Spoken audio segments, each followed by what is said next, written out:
श्रीमन नारायण गुरु जी। गुरु जी, मेरे यहाँ जो है गाजी मियाँ का पूजा होता है। मेरी सास करती थी और उनके न रहने पर हमें भी करना पड़ता है। क्यों और हम करती लोग गुरु जी, हम लोग हर तरह से बहुत परेशान हैं। आप सभी चैनल को सब्सक्राइब कर लीजिएगा। जो भी यूट्यूब पर देख रहे हैं चैनल को सब्सक्राइब कर लीजिए और शेयर कीजिएगा। राधे राधे दोस्तों, स्वागत है आपका हमारे YouTube चैनल उषा भक्ति मार्ग में। बात करेंगे हम आज ऐसी महिला की जो कि पंडाल में आती है और कहती है, गुरुजी शादी में जब हमारी शादी हुई तो मैं अपने लड्डू गोपाल को अपने साथ ले गई थी, तो क्या इसमें कुछ गलत कर दिया मैंने, या मतलब कुछ गलत हो जाता है या हो जाएगा। आइए दोस्तों देखते हैं इस विषय में गुरुजी ने उस महिला को क्या समझाया। आज का वीडियो बहुत ही ज्ञानवर्धक और आज इंटरेस्ट होने वाला है। आज का वीडियो बहुत ही ज्ञानवर्धक और इंटरेस्ट होने वाला है, बीच में छोड़कर ना जाइएगा, बने रहिए हमारे साथ इस वीडियो के अंत तक। मैं आपका कथा सुनती हूँ जनवरी से जो है, मगर आप बताते हैं ये सब नहीं करना चाहिए पूजा, मगर मैं सोच रही थी कि मैं आपसे पूछ के जो है ये काम करूंगी, आप जैसा कहेंगे वैसा करेंगे। भगवान श्रीमन नारायण के सिवा किसी की पूजा ना करो। जी गुरु जी। वह नारायण ही राम है, वही ब्रह्मा है, वही विष्णु है, वही महेश है। जी गुरु जी। वही शंकर है, वही राम है, वही कृष्ण है। जी। इनके सिवा किसी की पूजा करने की जरूरत नहीं है। जी गुरु जी। गुरु जी, मैं हनुमान जी को ज्यादा मानती हूँ, उनका हनुमान दीपक जी, जलाती हूँ। हनुमान जी मतलब भगवान शंकर। हमने शंकर जी का नाम ले लिया तो शंकर जी और हनुमान जी ये दो नहीं है, शंकर जी के ही अवतार हनुमान जी हैं। जी गुरु जी, उनका पूजा बंद कर देना। इनकी गाजी मियाँ का ये इनकी क्यों करते हैं? ये तो आप हिंदू हैं, सनातन धर्म है। हमें नहीं अच्छा लगता गुरु जी, मगर डर लगता था। मैंने पुरानिया लोग करते चले आ डरने रहे की थे। जरूरत नहीं है। गीता में लिखा है, स्वधर्मे निधनम श्रेया पर धर्मो भयावह।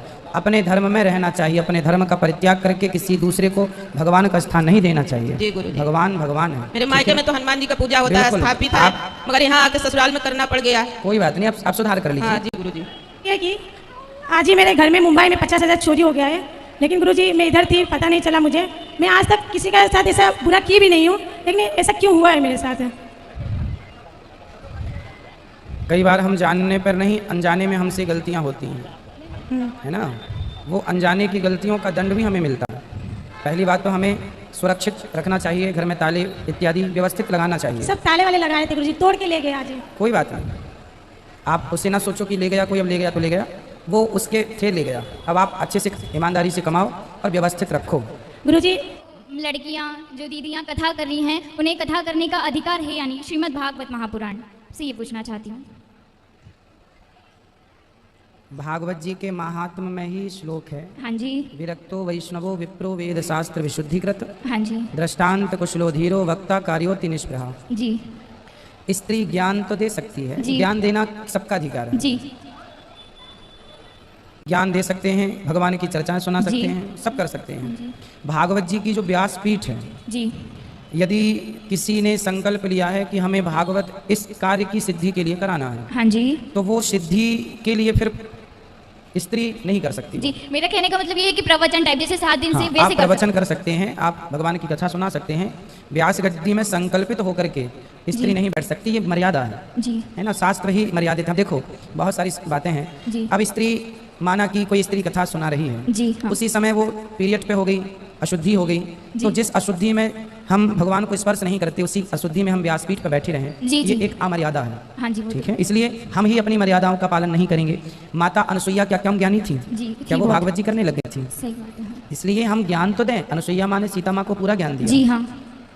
पर जो मर्यादाएं हैं शास्त्रों की, मेरी नहीं, शास्त्रों की खुद की, उन मर्यादाओं का सबको पालन करना चाहिए। जी। और मेरा आपसे एक छोटा सा प्रश्न है कि जैसे कि आप जो माएँ हैं जो बेटे छोड़ देते हैं, जिन माओं को, उनको आप गोद लेते हैं, और जब गोद लेते हैं तो आप उनका कार्यक्रम बहुत मतलब पूरा उनका जीवन जो भी रहता है, जो बचता है, वो आप बहुत अच्छे से करते हैं। परंतु जब उनका अंत समय आ जाता है और वो देवलोक पहुंच जाती हैं, तो उसके बाद जो उनका क्रियाक्रम जो बचता है, तो वो क्या आप कर पाते हैं? क्योंकि मुझे तो नहीं लगता, क्योंकि आप बहुत व्यस्त रहते हैं, क्योंकि जो 13वां जो पूरा कार्यक्रम जो होता है वो क्या आपके हाथ से होता है?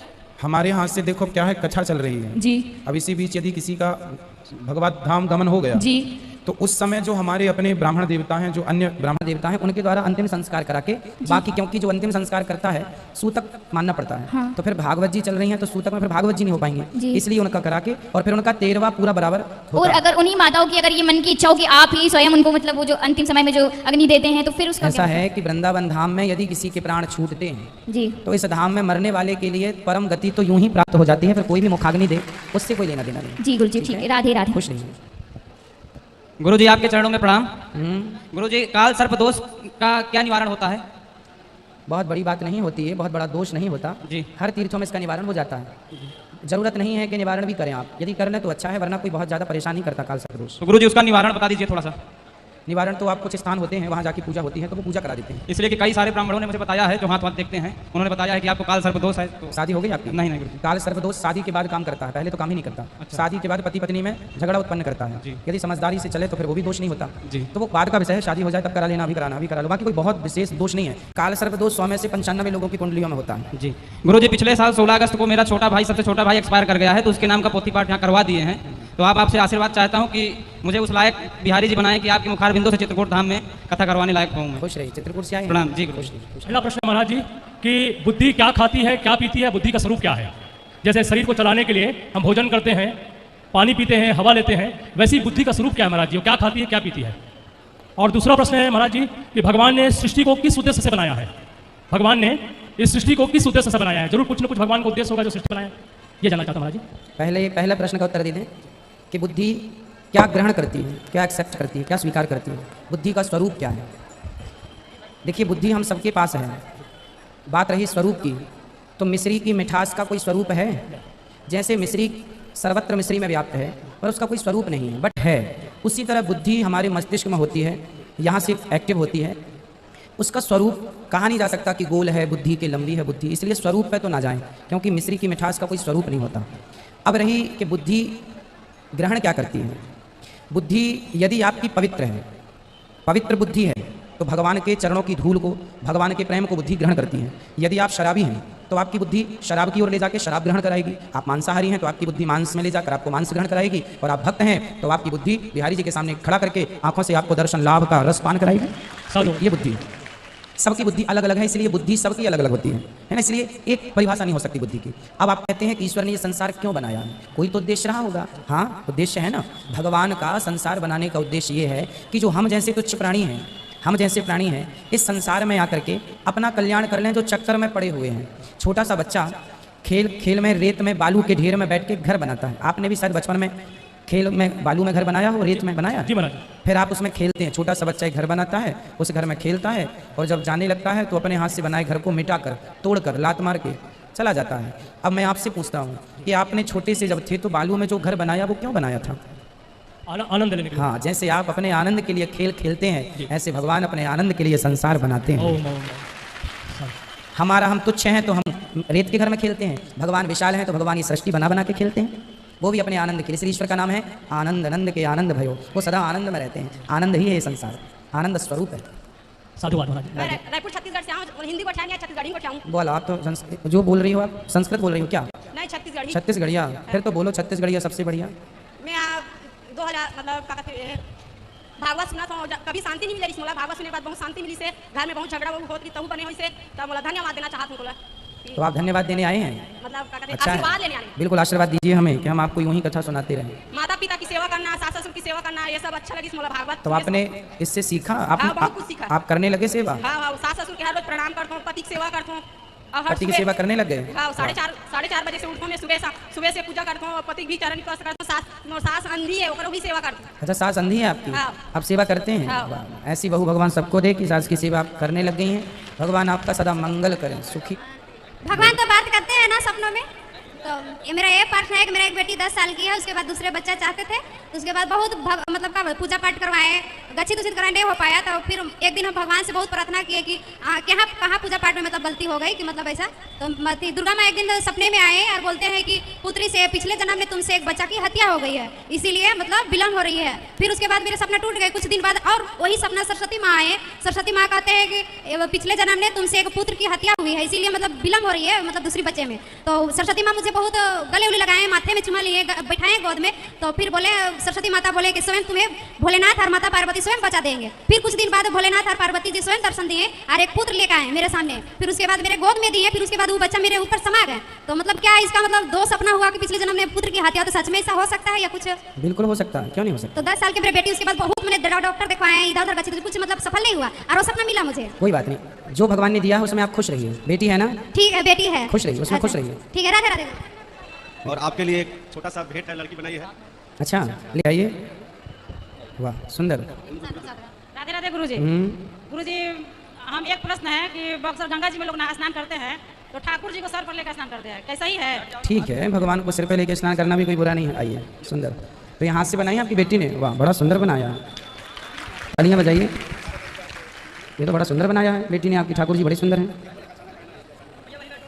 राधे राधे गुरुजी। वाह सुंदर। हाँ ले लो ले लो। गुरुजी राधे राधे। जी राधे राधे। गुरुजी मेरा आपसे एक सवाल है। आ जाओ, कोई बात नहीं, आ जाओ। हाँ हाँ जाओ जी बोलो। गुरुजी 2019 में मेरे ससुर एक्सपायर हो गए थे, तो घर में कहती हैं औरतें कि ये व्रत मत करो। जन्माष्टमी के दिन एक्सपायर हुए थे, तो व्रत से क्या लेना देना, व्रत करना चाहिए, कोई तो तो एक्सपायर। कहते हैं कि नहीं है, उसी दिन उनकी देहांत हुआ है, तो आज ऐसे व्रत नहीं करेंगे। गुरुजी हमको 3-4 साल हो गए व्रत नहीं करते हैं, हम कम करें कि नहीं करें? वहाँ देखिए, चलिए खुश रहिए। व्रत जो है कोई भले रहे ना रहे, आपको अपना व्रत जारी रखना चाहिए। जन्माष्टमी हो, रामनवमी हो, कोई कभी चलम, देखो आदमी मर जाता है तो आपने झूठ बोलना, कपट करना, छल करना, निंदा करना, झूठ बोलना तो नहीं छोड़ा, एक व्रत छोड़ दिया, तो ये मूर्खता है कि नहीं? अच्छे काम छोड़ दिए, बुरे काम नहीं छोड़े आपने। बहाना ये ले लिया कि उस दिन मर गए थे, तो आदमी तो मरेगा ही, ठीक है? इसलिए पुण्य का काम ना छोड़ो, गलत। देखा दोस्तों, आज का वीडियो आपने पूरा देखा और सुना। जैसे कि उस महिला ने कहा कि गुरुजी मैं जब मेरी शादी हुई तो मैं अपने गुरु लड्डू गोपाल जी को साथ में लेके गई, लेकिन इस पर हमारी भाभी ये कहती हैं कि तुम हमारे घर से अपने भगवान को क्यों ले जा रही हो। इस पर गुरुजी ने क्या समझाया? तो दोस्तों इस पर गुरुजी ने यही समझाया, जैसे कि उस महिला ने ये पूछ लिया कि कुछ गलत तो नहीं होने वाला या कुछ गलत नहीं होगा, तो इस पर गुरुजी ने यही समझाया कि किसी भी लड़की की शादी होती है तो वो भगवान को अपने साथ लेकर जाती है। अगर वो भगवान की सेवा करती है और उसकी आदत है कि वो अपने भगवान को ही भोग लगा के कुछ खाए या भगवान की सेवा करे, तो इसलिए वो शादी में अपने भगवान जी को लेकर जाती है साथ में, ताकि भगवान उनके साथ बने रहे और उनका जीवन सुखमय व्यतीत हो। दोस्तों आपको आज की वीडियो से जो ज्ञान प्राप्त हुआ हो, आप हमें अपनी तरफ से कमेंट बॉक्स में कमेंट करके बता सकते हैं। और हाँ, अगर अभी तक आपने हमारे चैनल को सब्सक्राइब नहीं किया है, आप हमारे चैनल को सब्सक्राइब कर लें, हमारी वीडियो को ज़्यादा से ज़्यादा लाइक व शेयर करें, कमेंट बॉक्स में राधे राधे लिखना ना भूलें। मिलेंगे किसी ऐसी अन्य वीडियो के साथ, ज्ञानवर्धक वीडियो के साथ, तब तक के लिए राधे राधे।